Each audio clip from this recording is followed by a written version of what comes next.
সবেদা গাছটা দেখুন।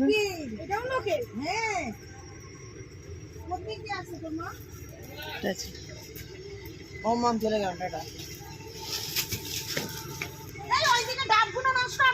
কেউ লোকে নিয়ে নেবে।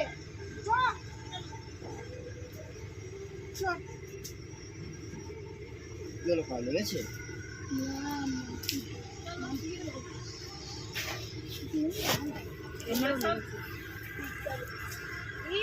মানে কি বলবো, আমি ধরে আছি কি বলবো, নিয়ে ধরতে না। এগুলো না কাঁচা আছে রাখি জানিস, একদম পুরো কাঁচা। একটু বড় আছে সেগুলো পেরে নিয়ে যাবো, নিয়ে গিয়ে না এটা এগুলো শক্ত ইট তো। ওগুলোকে রাখলে আচ্ছা চালের দামে রেখে দেবো। এবার ওদিকে মাছ ধরতে যাবে।